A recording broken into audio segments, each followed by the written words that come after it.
Doctor Sreevarma ஆயுள் தரும் ஆயுர்வேதா அறுவை சிகிச்சையில்லா குணம் ஆயுள் கால நிவாரணம். Branch express courier private limited domestic international cargo உங்கள் இல்லம் தேடி வந்து கொரியர் புக்கிங் டெலிவரி செய்து தரப்படும். பிரதமர் நரேந்திர மோடியை பாதுகாப்புத்துறை அமைச்சர் ராஜ்நாத் சிங் இன்று சந்தித்து தீவிர ஆலோசனை நடத்தினார். பஹல்காம் தாக்குதல் சம்பவத்தை அடுத்து இந்திய அரசு பாதுகாப்பு நடவடிக்கைகளை எடுத்து வருகிறது. குறிப்பாக எல்லைப் பகுதியில் ராணுவ கண்காணிப்பு அதிகரிக்கப்பட்டுள்ளது. இந்த நிலையில் பிரதமர் நரேந்திர மோடியை பாதுகாப்புத்துறை அமைச்சர் ராஜ்நாத் சிங் இன்று சந்தித்து பேசினார். பஹல்காம் சம்பவத்திற்கு பதிலடி கொடுப்பது உள்ளிட்டவை குறித்து ஆலோசனை நடத்தப்பட்டதாக தகவல்கள் வெளியாகியுள்ளது. இதனைத் தொடர்ந்து பிரதமருடன் முப்படை தளபதி அனில் சௌகான் சந்தித்து ஆலோசனை நடத்தவுள்ளார். பஹல்காம் தாக்குதல் சம்பவத்தை அடுத்து பாகிஸ்தானை சேர்ந்த 16 யூடியூப் சேனல்களுக்கு இந்தியாவில் தடை விதிக்கப்பட்டுள்ளது. பஹல்காம் தாக்குதல் சம்பவத்தை அடுத்து இந்திய அரசு பல்வேறு நடவடிக்கைகளை எடுத்து வருகிறது.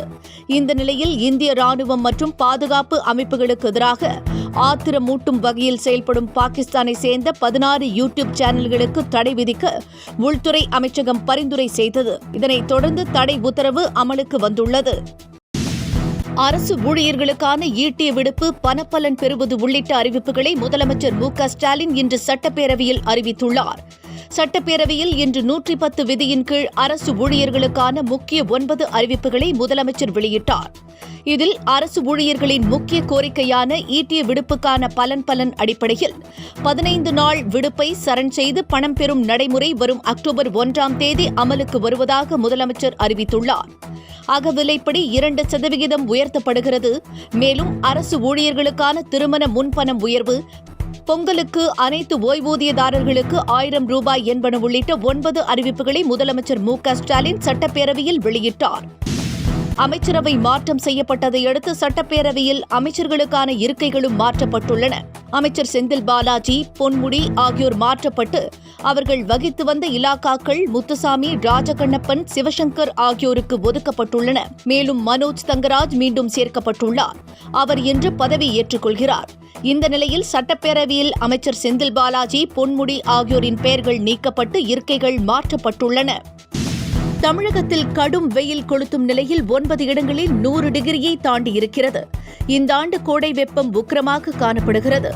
வேலூரில் நேற்று அதிகபட்சமாக 104 ஃபாரன்ஹீட் வெப்பம் நிலவியது.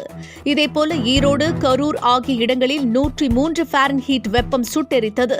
தஞ்சை, மதுரை, சேலத்திலும் 100 டிகிரிக்கும் மேல கொளுத்தியது. வரும் 9ஆம் தேதி முதல் ஒரு சில இடங்களில் அதிகபட்சமாக 2 முதல் 3 டிகிரி வரை உயரக்கூடும் என்று வானிலை மையம் எச்சரித்துள்ளது. இதனால் சில சிரமங்கள் ஏற்படும் என்பதால் முன்னெச்சரிக்கையாக இருக்கும்படியும் அறிவுறுத்தப்பட்டுள்ளது.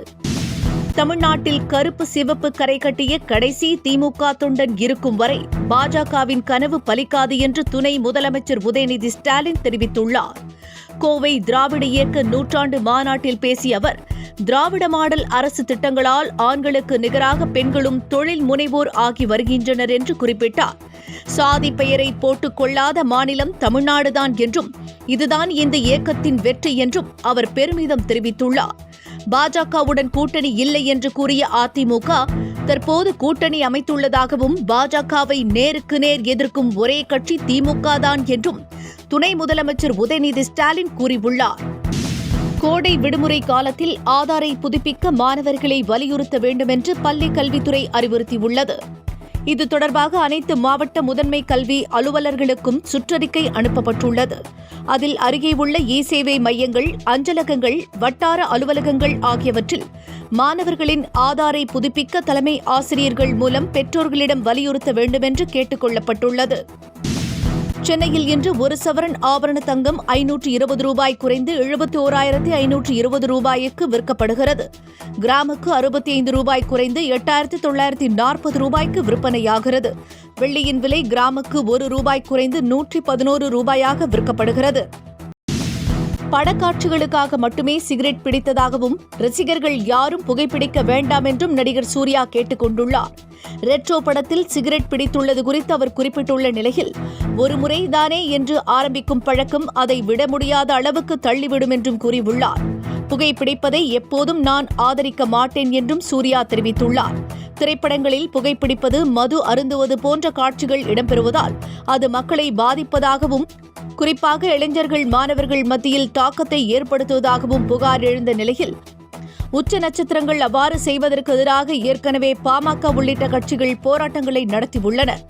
இந்த நிலையில் படக்காட்சிகளை பார்த்து யாரும் புகைப்பிடிக்க வேண்டாம் என்று நடிகர் சூர்யா கேட்டுள்ளார். தமிழ் சினிமாவில் ரீ-ரிலீஸ் கலாச்சாரம் தற்பொழுது அதிகரித்து வருகிறது. ஆனால் பிரபலங்கள் நடித்த படங்கள் மட்டுமே இதுவரை ரீ-ரிலீஸ் செய்யப்பட்டது. ஆனால் தற்பொழுது இந்த வரிசையில் முரளி, வடிவேலு நடித்து சுந்தரா டிராவல்ஸ் படமும் இடம்பெற்றுள்ளது. முரளி, வடிவேலு இருவரது காம்பினேஷனிலும் ஒரு பழைய பேருந்தை மையமாக வைத்து முழுநீள நகைச்சுவையாக தயாரிக்கப்பட்ட சுந்தரா டிராவல்ஸ் திரைப்படம் ரசிகர்கள் மத்தியில் நல்ல வரவேற்பை பெற்றது. இந்த நிலையில் இப்படம் ரீ-ரிலீஸ் செய்யப்படுகிறது.